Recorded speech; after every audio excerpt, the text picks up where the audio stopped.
I like that. I'm gonna write that down. I might use it again. I'll try to give you credit the first time, but We already had three children and we decided to adopt a fourth. As we adopted number four, nearly immediately, we also found out we were going to be expecting number five. And so oh, we were going to have two children within 7 months of one another. And the main purpose of the business is just to make sure that work doesn't suck anymore. why does it feel natural for work to suck? That's just it's just like it's a real thing.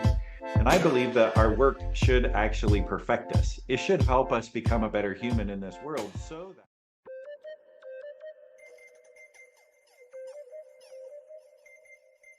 Hello, greetings and salutations. Welcome to another episode of the Pancakes from Scratch podcast. My name is Ernest Comer the third. I love having great conversations with good people doing good things. Today is no exception to the rule. I've got with me Jim Bishop of Conjunction Leadership. How's it going there, Jim? I'm all right. Thanks for having me, Ernest. Absolutely, man. I appreciate you making the time. And apologies for the technical difficulties that we've had up until this point, man. Uh, but let's just dive in, man. What I like to do before we get into the real conversation is just start with this question of what's giving you energy this week? Yeah. What's giving me energy? Well, it's not the gray, cold, and cloudiness of Indiana right now. I can say that.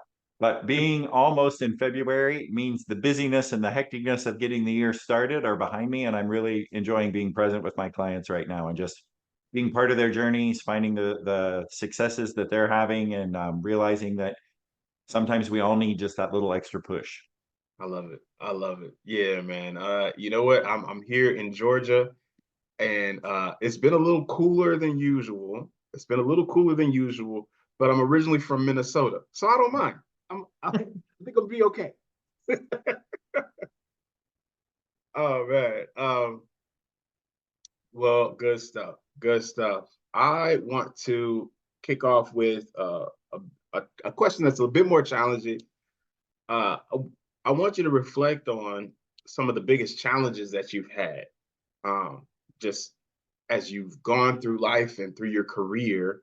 And when you think about those challenges, is there one that stands out as something that really helped to shape who you've become and prepared you for the work that you do today? I appreciate that question so much.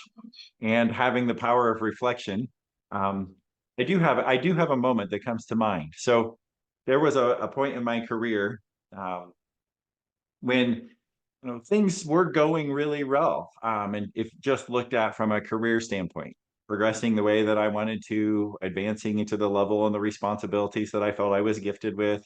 I'm stretching myself into new competency areas and even technical areas that I didn't quite know. Um, and at the same time, we already had three children and we decided to adopt a fourth. As we adopted number four, nearly immediately, we also found out we were going to be expecting number five. And so Oh, we were going to have two children within 7 months of one another, and our family would go from three to five. This role that I was in required me to travel almost 3 weeks out of the month, and maybe be home most of the weekends and 1 week or so a month. Uh, and I tried to make that happen. And I got to the point when I started looking at my life and wondering, is this really what it was to be about? Is this really the way that I was designed to live? I felt like I was doing a great job of providing because I was climbing the ladder and getting more responsibility, and along with that, the rewards that come with it. But at the same point, I felt like I was missing the joy and the spirit of the blessings that had been given to me through my family. And in that crisis moment, I would say there was a moment in a hotel room down in Dallas, Texas, where I was sitting there thinking, there has to be more. But I feel guilty about saying that. I felt guilty about saying there has to be more because I had so much, at least from the outside perspective. There was really that moment that enabled me to have the courage to come back, take a couple months off of my job so that I could spend the summer here with my family. It gave me a vision and kind of wisdom to understand what had been going on when I was able to step away from the process a little bit, get attuned to what was going on inside of me, get reconnected to really what I wanted.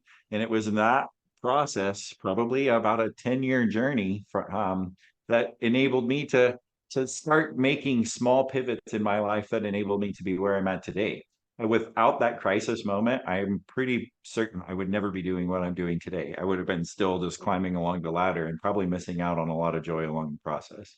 That's incredible, man. The thing is, like, it's easy to assume that things are going well when things look like they're going well, right? Like that's, I think there's a huge lesson in that to recognize that, beyond the success of getting a promotion or acquiring a specific title that comes with specific responsibilities, there's also like, what is the life that you're living in? Is it the life that's best aligned with who you want to be, the life that you want to experience? That's a profound learning experience, man.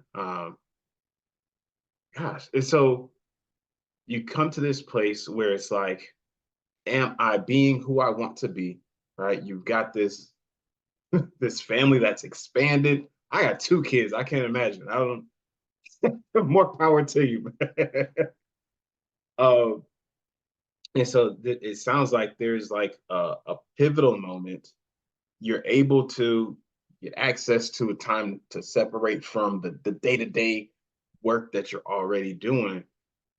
But like, how do you how do you move forward? How do you work through the difficulty? Like, there's so many obligations that you sign up for, and then to recognize that you have to step away from those obligations and move into a new path. How do you handle that? It's a difficult one. And I feel blessed and fortunate to have gone through it and to have good mentors and advisors and coaches with me beside me during that period of time. And that's what I get to help clients do every day now. I don't know that there's one answer to the question that you're asking, how do you do that? But I think there are many solutions to it.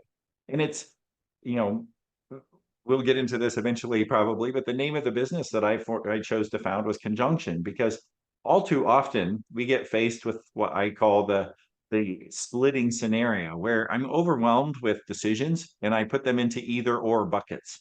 Either I go full bore in my career, or I step away and raise my family, right?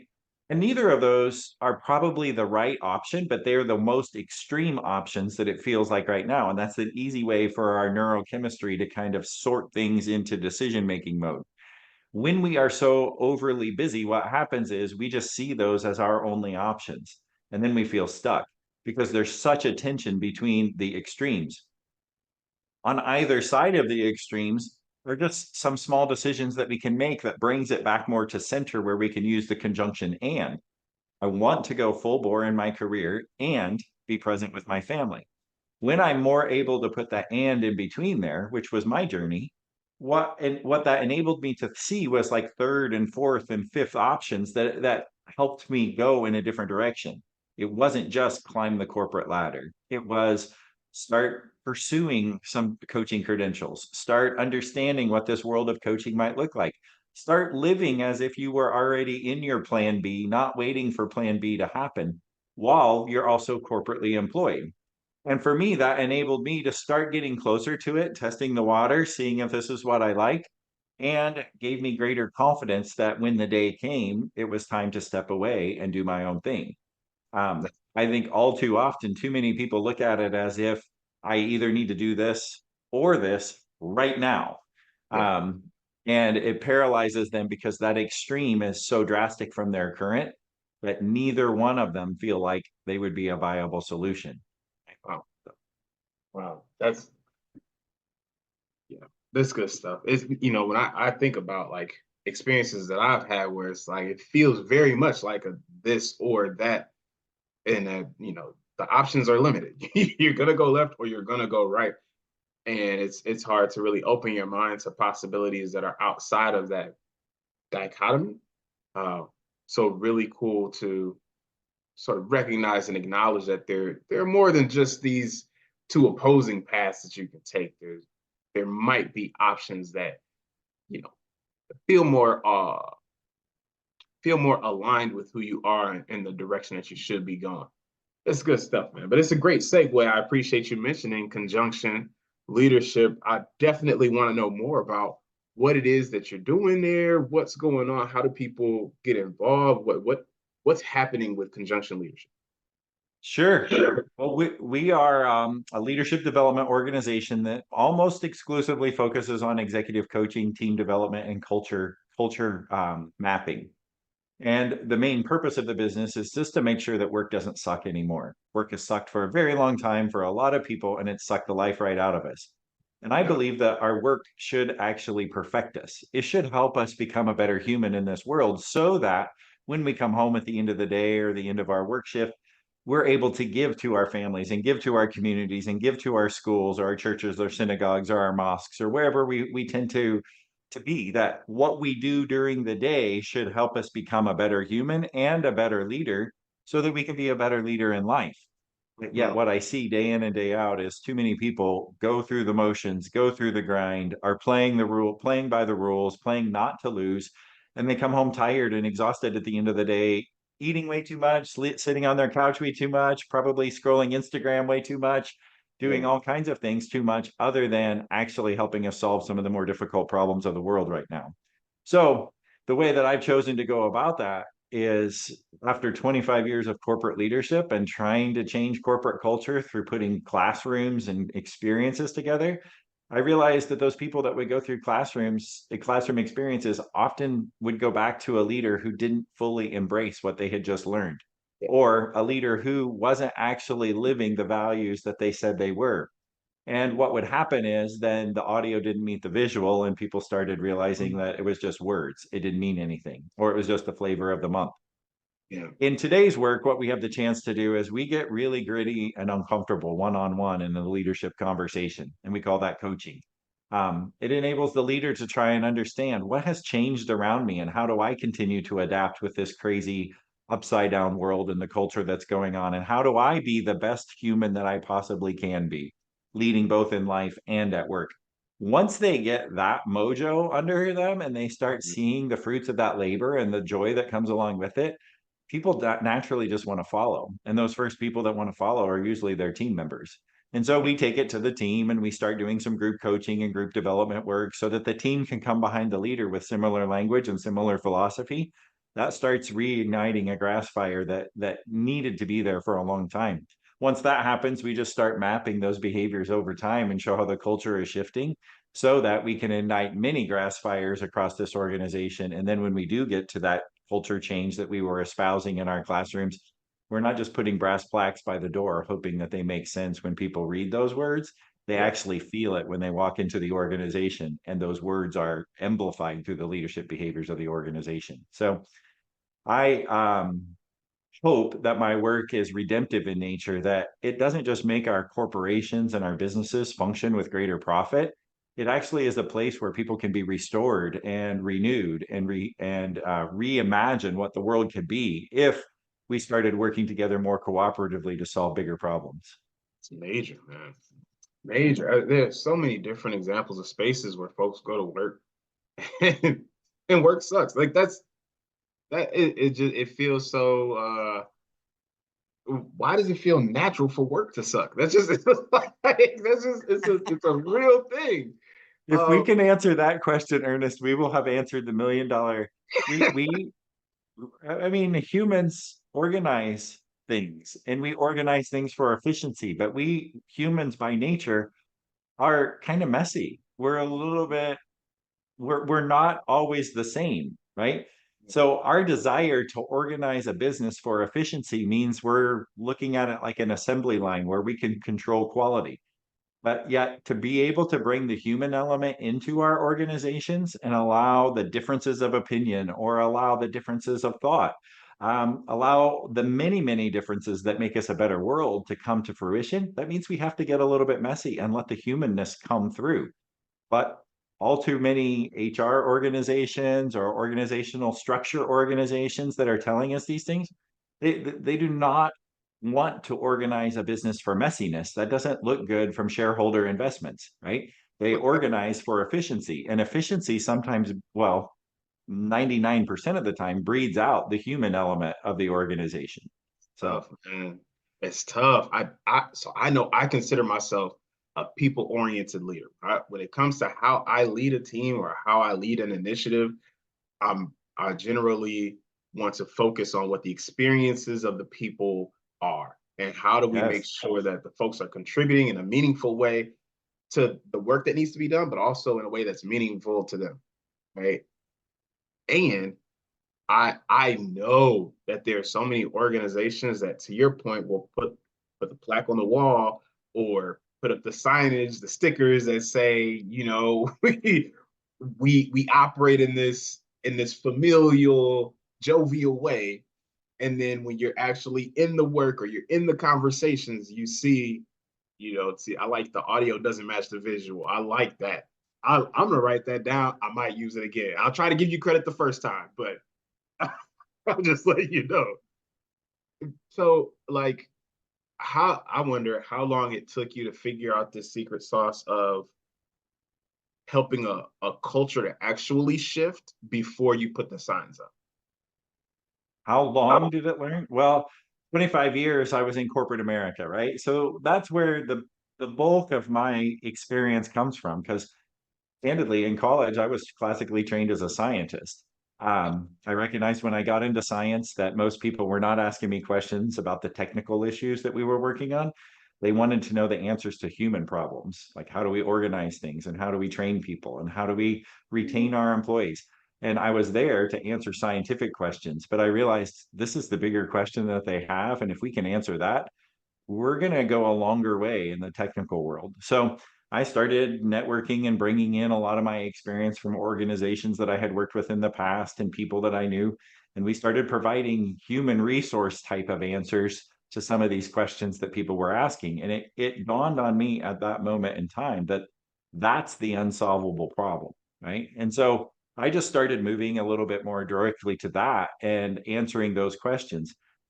So I would say it's taken me a lifetime to learn it, right? Yeah, Because our natural bent, and particularly in science, is let's let the data determine success. And we know what a good ROI looks like. We can even know when our deviations from standard exist, and we can minimize deviations with total quality management or Six Sigma processes or whatever else we put on top of organizations to optimize it.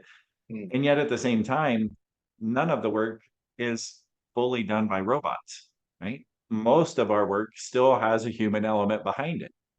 And when people are involved, then people need to be human.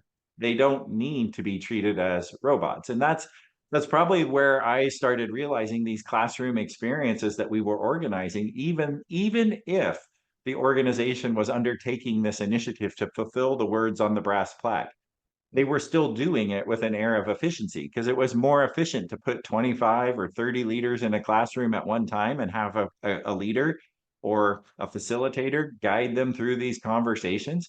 And mm, then they could prove that chunk by chunk, 25 by 25, all of our leaders had been introduced to what this language meant. But what they knew and what they felt might be two different things. yes. And so I just learned that that wasn't very efficient. I mean, it wasted a lot of time and a lot of money. What I realized was when one leader would come up after that classroom experience and say, I need to know more about this. I personally am very interested. And we would go deep in helping them disrupt what they did, what they already knew, so that they could learn something different. What happened was when they went home, their team changed, their culture ignited, and their results started to transform. And so one by one, leader by leader, with a willing heart is where I learned you have to be able to ready to move. You can't just do it systematically, organizationally, and very efficiency minded. You have to get messy around the middle because all change is necessarily human change first. And Wow. I have to change what's in my head and my heart, the way that I see the world, or my beliefs, or even my limiting assumptions to be able to pick up something new and move forward. So, as an example, I spot a lot of behaviors. I spot a lot of patterns in leaders. And one belief that a lot of leaders have is that people can't be trusted. And it probably stems from something really early in their life when their trust was violated, right? Yeah. But if I have an inherent belief that people cannot be trusted, you can imagine how I lead as a leader, right? It's strong and forceful and organized and planned and structured and controlled. And those are anything but human. But if I Mm, have a belief that people generally want to do their best and can be trusted, I will lead in an entirely different way that draws out of them what's already inside of them rather than putting boundaries and limits and controls around them. I will enable them to live up to their own potential. And sometimes that means I'll have to have difficult conversations when people don't or when they step outside of the boundaries. But I'm not doing it in a spirit of controlling them. I'm doing it in a spirit of redirecting and guiding them. And it's a mm. very different leadership style that most leaders don't have because their fundamental belief is people can't be trusted. That's heavy, man. And I think trust is it's a really interesting topic because I recognize that there are so many people who don't trust themselves. All right. And Yes. so as when folks who don't trust themselves step into leadership roles, they operate with this assumption that people, including myself, cannot be trusted. What are all the checks and balances that have to be in place externally? Because as the leader now, I can't even trust myself to control the controllables, right? So now I'm putting checks and balances on myself that I don't have any way to really lead. I'm allowing the systems that exist to lead me in a way that was never human in the first place. It's really, really, really interesting stuff. And it creates such a challenging experience for the folks, everybody involved, even the leaders especially. And like that's where my heart lies, is the folks who are leading the work. If you can't create an experience for yourself that allows you to enjoy life, right, enjoy the experience of leading in this space, how in the world can we expect that anyone under your leadership would enjoy the experience of being on your team? That's it's a really tough spot, man. But it sounds like what I'm learning through this conversation, it starts with a willingness, right? That you would come across an individual who's already invested in the idea of creating a new experience, invested in the idea of making a change internally and for the team that they serve with. Um, does that does that feel true? Like the willingness has to be there first? Well, I do believe the willingness is a huge component of it. That most of us see the world as if our intentions are more important than our actions, right? Because most of us don't intend to go around creating havoc in the world, even though our actions may have that. But so what happens is when I have my intentions first and foremost, then I just feel stuck sometimes. I feel like I am trying a lot of things and it's not working and it's not getting me the result that I want. Maybe the leader feels as if they are already human centric, right? But what's happening is the downstream effect of their actions are not being visualized or received that way. And so a lot of clients come to me not because they're not unwilling, but they don't say, "Hey, I need massive, large scale change in my life," because we're not wired for massive, large scale change. We like safety. Safety means staying the same. But a lot of leaders also know that, especially I tend to work with leaders who are in that 35 to 55-year bracket. Yeah. At that point in their journey, they're realizing like what was working for me is no longer working for me, and I can't keep working like this.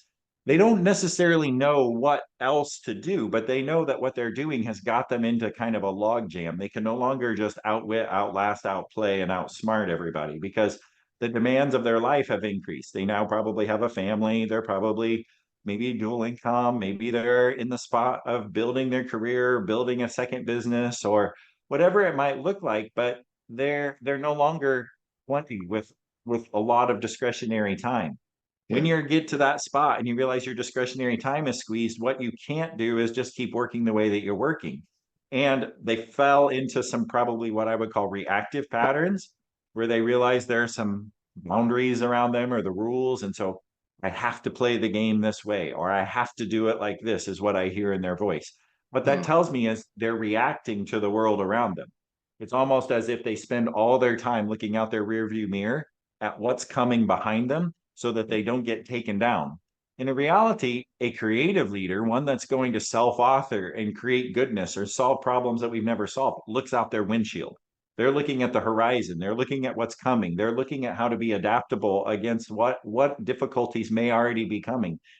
And when they're able to do that and do less reacting out their rear view and more leading out their windshield, what's going to happen is they'll just be more naturally present. But most leaders don't know how to do that because they haven't recognized they're looking out their back window. Mm, So willingness is probably the second step. Recognition that I'm stuck is the yeah. first one. A recognition to say, I can't keep doing what I'm doing or I'm going to burn out or I'm not going to get what I want or I'm not going to find the joy and satisfaction in this life. Right. Mm, And so that's why people go home with Instagram in their hand and just keep doom scrolling all night because they're trying to find joy and satisfaction, but it should be happening in their work every day. Right. yeah. It shouldn't be that it sucks the life out of them because all they do all day long is look to protect and who's trying to take me down. I hear you. Gosh. Wow. Okay. All right. Well, geez, man. I invite you on here to just talk about me, man. That was let me I Are need to we put having a group therapy session here with you all of your listeners? I gotta slow down on the Instagram. I gotta do fewer Instagram posts. Anyway, um, this is great, man. Really, really great. I'm wondering when you look back on your career and some of the things that you've been able to achieve, is there an experience for you that is one you would say you're most grateful for, or one that you have the greatest level of appreciation for? Hmm. Well, it's hard to boil it all down just to one. Sure, sure. I would say, like, I knew when I was in my scientific world that it was not a fit. It felt like, I was reacting to the world around me. I went to school, I got this degree because that's what I thought would get me a good paycheck. Okay.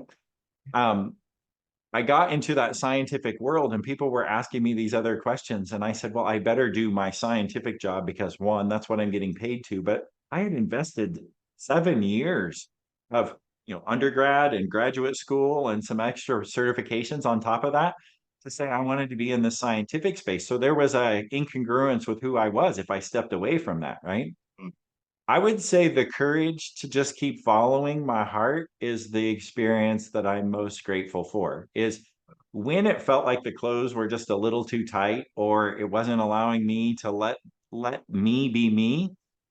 Just to keep, popping the zipper every now and then or busting a button or sticking my hand out. yeah. Realizing that I could wear different clothes and fulfill the calling that was there, not necessarily the fixed mindset of I had to become what I had already determined. Right. So that's led me through many different career pivots. I worked in marketing and sales for a little while. And all the while, I was there really to help build culture and build teams because that's what I could do best. And that led me into a career in training and development. And so from training and development, I learned how to do instructional design and adult education and all the things that you could go to school to do, but I was getting paid to do.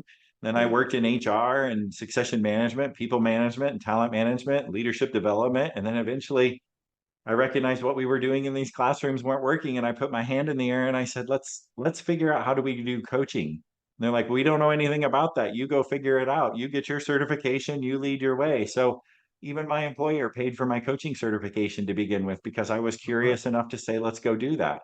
Um, and so I guess if there's an experience, it's again, I'm going to come back to a behavior less than the experience and say the behavior that got me there is just remaining completely curious about what ignites your enthusiasm and where are you coming alive, but also where's your soul kind of dying just a little bit because you keep mm, doing something that doesn't feed it.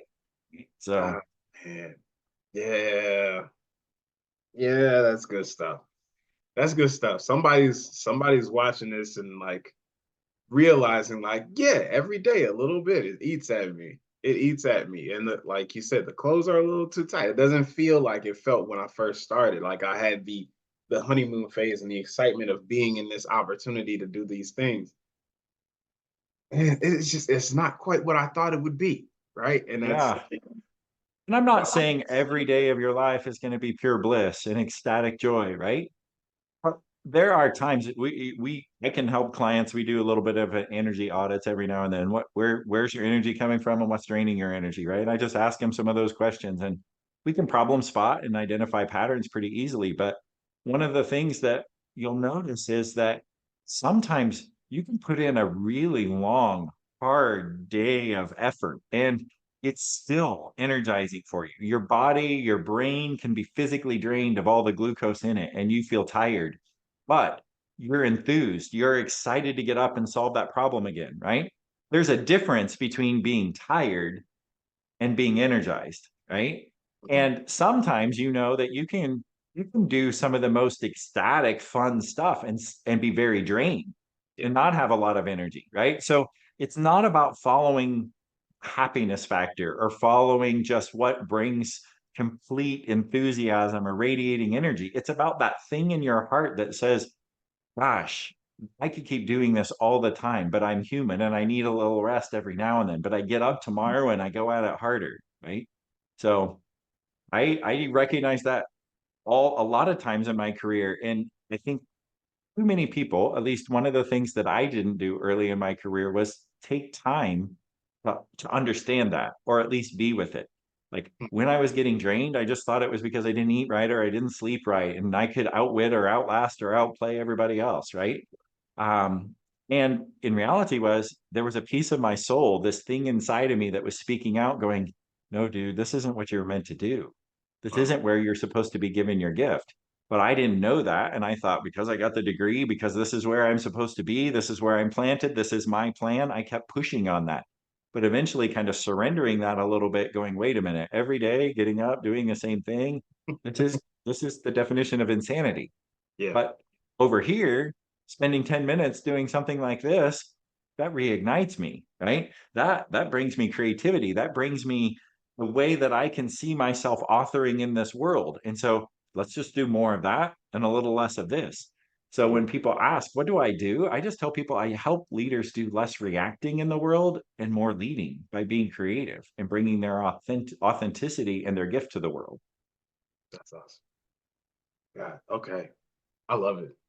I love it, man. It sounds like you're doing some really pivotal, transformational, and empowering work. So I'm excited for uh, the work that you do and this conjunction leadership to even exist and be a resource to folks. Because it's clear to me just through this conversation that a massive impact is being had. Man. So thank you for what you do. I want to call that out.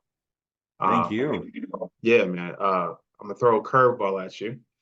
Uh, and it's really at the heart of why I started this podcast in the first place. It's called Pancakes from Scratch, right? It's like, well, what is in this name?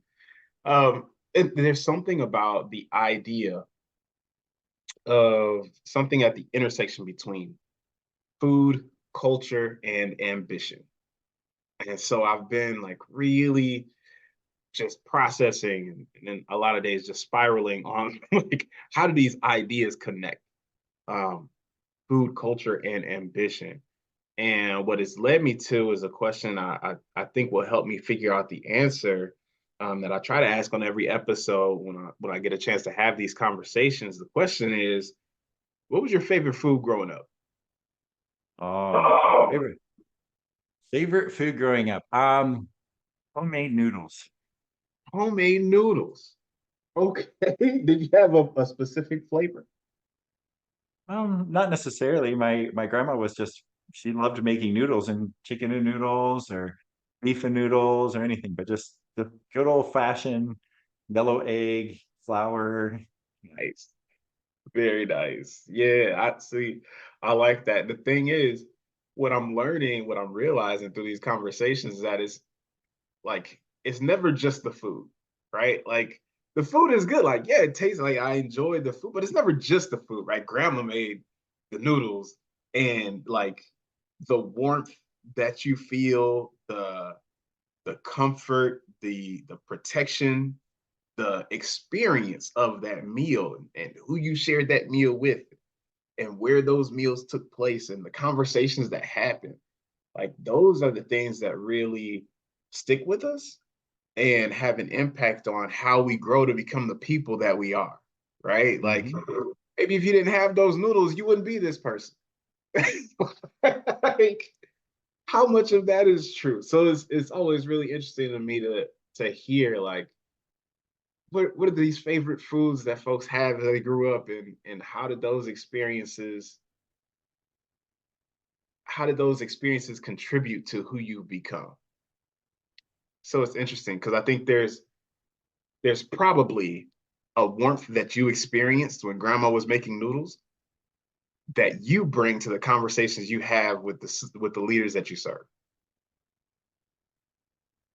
I've not thought about that, but I will now reflect upon that in my next conversation. So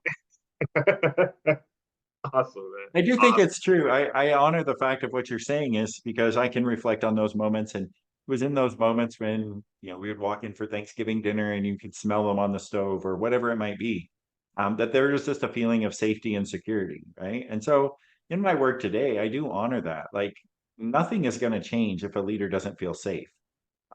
If they feel that there is something out to get them, or they do have to self protect, or they are not free to be their authentic self in the world, then what happens is I don't get to bring that gift because Mm, I'm not feeling like I'm in grandma's kitchen, if you want to use the there analogy, you go. right? Yeah. When I'm in grandma's kitchen, I'm just free to be. I know that the love and the grace that she extended is there. And so I desire for all of our workplaces to be that way, our houses, our homes, our families.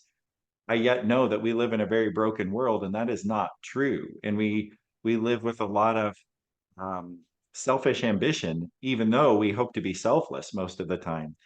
And when we live with selfish ambition and we put broken and flawed people into structures and organizations, brokenness and flawedness come out.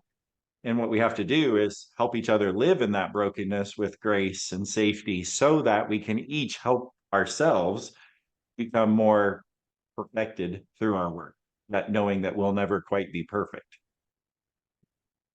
Yeah. Yeah. That's yeah. I think that's a good dose. That's a good dose of reality. And I think this has been a really, really helpful conversation for me, a powerful conversation, and one that I think um, will give me some things to reflect on as I move this thing forward, man. So thank you again for making the time to be here. I really appreciate it. Well, I so appreciate having the chance to share the story. And if there's even just one person out there that is in that spot of feeling stuck or feeling like there's more for themselves, right? If there's any wisdom that you can take from this experience is you should never feel ashamed of saying there's more, even when you still seem like you have so much, right? Because that feeling of there has to be more is the calling upon your life. It is the reason that you're on this cosmic planet at this point in time and this unique piece in history, and there's only one of your DNA here. Like if you weren't meant to exude that purpose, then you wouldn't have been dropped on the planet at this point in time, but you're here. And so the gift of figuring that out is called life. And the joy is letting it come to be. 100%. 100% agreed, man. This is good stuff. This is good stuff. Jim, thank you once again.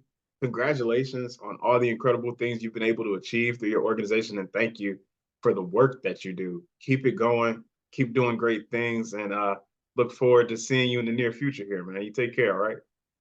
All right. Thanks for having me, Ernest. Of course.